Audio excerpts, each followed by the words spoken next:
লিনা খবর মন্ত্রী ধরলি নামাজ পড়লি নামাজ সারা জীবন ভোর নামাজ হইল না রে তোর নামাজের নিলি না খবর মসজিদে আযান দিলে সবার আগে যাও মসজিদ থেকে বাইরে এসে সুদের টাকা খাও নামাজ হইল না রে তোর কি নাম বাবা কি নাম সাবিরুল ইসলাম আব্বা মায়ের জন্য 500 করে 1000 নারী তাকবীর সবই তোমার সাদা পায়জামা পাঞ্জাবি টুপি সবই তোমার সাদা মনের মধ্যে তেল পরিমাণ থাকলে তোমার কাদা নামাজ হইল না রে তোর নামাজের নিলি না খবর মন্ত্রী ধরলি নামাজ পড়লি নামাজ সারা জীবন ভোর নামাজ হইল না রে তোর নামাজ তুমি ধর্ম জানো চুরি তোমার পেশা আপনাদের এখানে শুক্রবারে ফরজ নামাজ হয়ে যাওয়ার পর মসজিদ খালি হয়ে যায় না হাফের বেশি লোক চলে যায় এরা জীবনে পড়ে কিনা আমি জানি নামাজ তুমি ধর্ম জানো চুরি তোমার পেশা ওই নামাজ তোমার কবুল হবে কেমনে করলে আশা নামাজ হইল না রে তোর নামাজের নিলি না খবর এ নামাজের ভিতরে তোমার মশায় কামড় দিলে মশা স্বামী আগে মারো রুকু সিজদা ফেলে নামাজ হইল না রে তোর নামাজের নিলি না খবর মন্ত্রী ধরলি নামাজ পড়লি নামাজ সারা জীবন ভোর নামাজ হইল না রে তোর নামাজ আল্লাহ বলেছেন ঈমান আনার পর ওয়া আকিমুস সালাহ নামাজ কায়েম করো দ্বিতীয় নাম্বার ঈমানের শর্ত নামাজ কায়েম করো কায়েম মানে কি একটা উদাহরণ দিলে বুঝবেন আপনাদের দুর্গাপুরে একটা লোক আছে দৈনন্দিন 5000 টাকা ইনকাম করে প্রতিদিন আচ্ছা এই লোকটা নামাজ পড়বো তো পাশে গুনাহ করব রাজি আছেন তো সুদ খাবেন নাকি হুজুর সুদ না খেলে হবে কি আমার জওয়ান যুবক সোনা মানিকেরা আমাদের জন্য হলো নামাজ দ্বিতীয় নাম্বার হলো ইসলামের আরকান এই নামাজটা সঠিকভাবে আদায় করা লাগবে বাবা এক ওয়াক্ত নামাজ যদি আপনি আমি আদায় না করি 80 হোক বা ততক আমাদের জন্য অবহেলা করলে নামাজকে যদি আপনি অবহেলা করেন যে পরে কি হবে নামাজে কিছু রাখা নেই ওই ব্যক্তি অস্বীকারী হলো কাফের না পড়নেওয়ালা হবে আপনার পাপী বন্ধুরে ভালো করে বুঝুন এই নামাজ যদি আপনি বেনামাজি হয়ে কবরে যা আপনার জন্য আযাব প্রিয় রাসূল সাল্লাল্লাহু আলাইহি ওয়াসাল্লাম একদিন সাহাবা کرام রাদিয়াল্লাহু তাআলা আলাইহিম ইনি আপনারা বসে ওয়াজ ফরমাচ্ছেন আর বলতেছেন যে সাহাবা کرام কবরের ভিতরে যখন রাখা হবে রাখার পরে প্রত্যেক ব্যক্তির জন্য ওই কবর চাপ দেবে জেনে রাখো এমন চাপ দেবে ডাইনের পাশে গুলো বামে চলে যাবে বামে গুলো আপনার কিনা ডাইনে চলে যাবে চূর্ণ বিচূর্ণ করে দেবে নবীজি এমন আযাব সবাইকে হবে নেককারের হবে বদকারের হবে আল্লাহর হাবিব বলেন শুনে রাখুন নেককারের জন্য কবর আপনার চাপ দেবে বদকারকে চাপ দেবে তবে পার্থক্য থাকবে হুজুর যদি তাই হয় আপনার ইব্রাহিম রাদিয়াল্লাহু তাআলা আনহু ওনার কবরে চাপ দিয়েছে রাসূলুল্লাহ বলেন হ্যাঁ আমার বেটা ইব্রাহিম কো চাপ দিয়েছে তবে জেনে রাখো সাহাবায়ে کرام মা জননী যখন বাচ্চাদেরকে দুধ পান করায় ওই দুধ পান করানো অবস্থাতে বাচ্চাগুলোকে আদর করে চেপে ধরে জেনে রাখো মায়ের সোহাগ যেমন বাচ্চার জন্য ঈমানদারের জন্য কবরে সোহাগ হবে মায়ের মতো চাপ হবে, ইমানদারেরও হবে বেঈমানের হবে, তবে ঈমানদারের চাপে এমন হবে আর বেঈমানের এমন যেমন হাড্ডিগুলো এধার ওধার হয়ে চূর্ণাত চুর করে দেবে। ওরে বেনামাজির লাশ কবরে রাখিবে যখন, মাটির চাপে পাথরের হাড় ওরে ভাঙবে রে যখন। নাকি আপনাদের মানে ভাঙবে ছয় নামাজ পড়েন তো ভাঙবে। ওরে বেনামাজির লাশ কবরে রাখিবে যখন, মাটির চাপে পাথরের হাড় ওরে ভাঙবে রে যখন।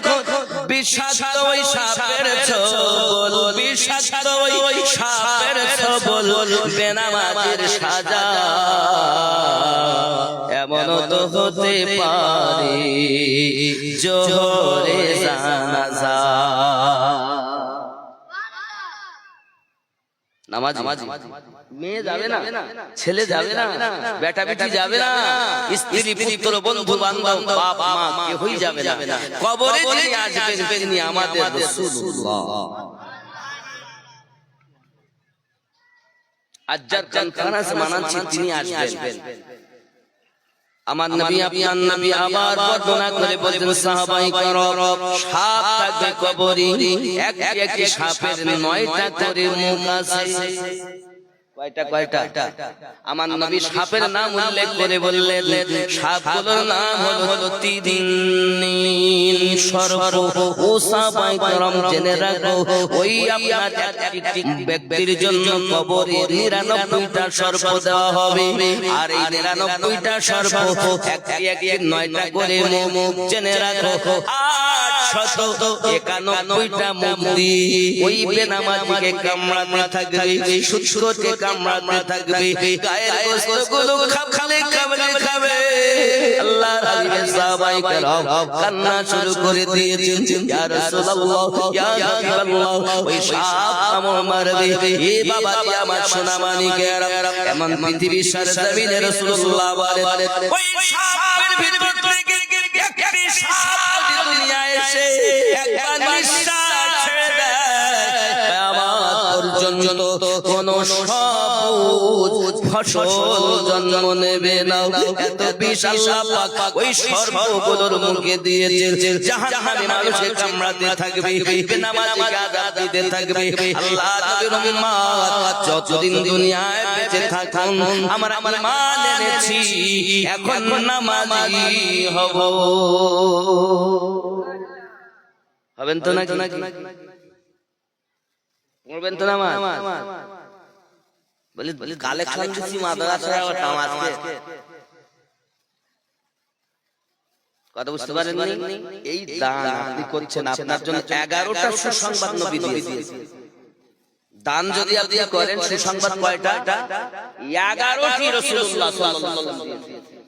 যে ব্যক্তি দান করে তার জন্য 2 জন ফেরেশতা আল্লাহর পাকের দরবারে দোয়া করতেই থাকে।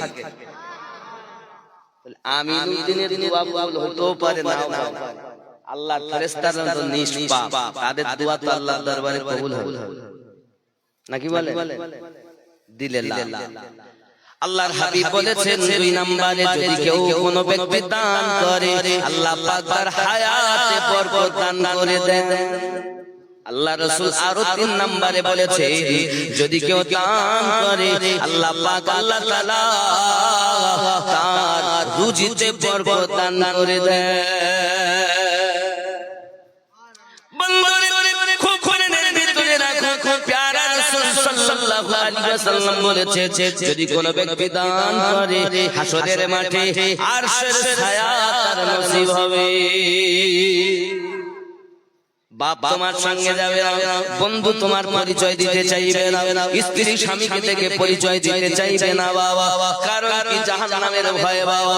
জাহান্নামটা এমন একটা জায়গা, প্যারা রাসূল আমার বর্ণনা করেছেন, জেনে রাখো জাহান্নাম এমন একটি জায়গা, ওই জাহান্নামের আগুনকে আল্লাহ পাক 1000 বছর জ্বালিয়েছে, ফলে জাহান্নামটা আপনার আগুনগুলো সাদা বর্ণ হয়েছে, আবার 1000 বছর জ্বালানো হয়েছে, এরপরে ওই আগুনটা লাল হয়ে গেছে, আবার 1000 বছর জ্বালানোর পর কৃষ্ণ বর্ণ কালো হয়ে গেছে।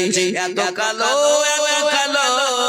যে তার কালোর বর্ণনা করে শেষ করা যাবে না। সুস পরিমাণ যদি একটু খুলে দেওয়া হয়, দুনিয়ার মানুষ জাহান্নামের আগুনের তাপে সব ধ্বংস হইয়া যাবে।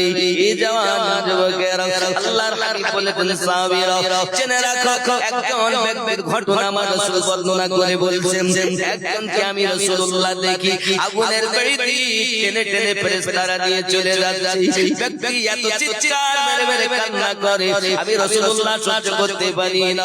আল্লাহর হাবিব সাল্লাল্লাহু আলাইহি ওয়াসাল্লাম এমনি করে সাহাবায়ে কেরামের মাঝে বর্ণনা দিতেছেন। সাহাবায়ে কেরাম কাঁদতেছেন, হুজুর তারপরে কি হয়েছে? প্যারা রাসূল বলতেছেন, ওই ব্যক্তিটা কেমন করে আপনার টেনে টেনে টেনে টেনে নিয়ে যায়। আল্লাহর হাবিব বলেন, ফেরেশতারা একটুখানি দাঁড়াও না, আমি শুনি এই ব্যক্তি এত কান্না করে, আমি নবী পাকের মায়া লাগে।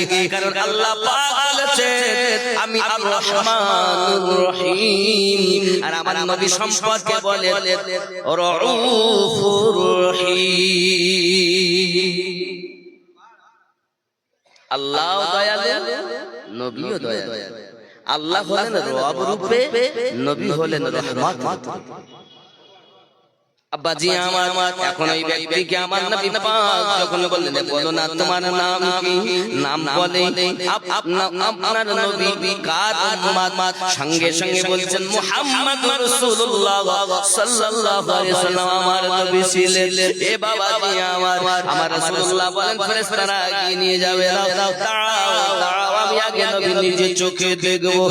প্যারা রাসূলুল্লাহ ফেরেশতারা আবার ঘুরিয়ে এনে মিজানের পাল্লায় মিজানের পাল্লাতে তার নেকি ওজন হতে লেগেছে। বাবা প্যারা রাসূল সাল্লাল্লাহু আলাইহি ওয়াসাল্লাম একটি কাগজের টুকরা জাহান্নাম আপনার মিজানের পাল্লাতে দিয়েছেন। সঙ্গে সঙ্গে মিজানের নেকির পাল্লাটা ভারী হয়ে গেছে। ইয়াদ মুস্তাফা ऐसी बस गई है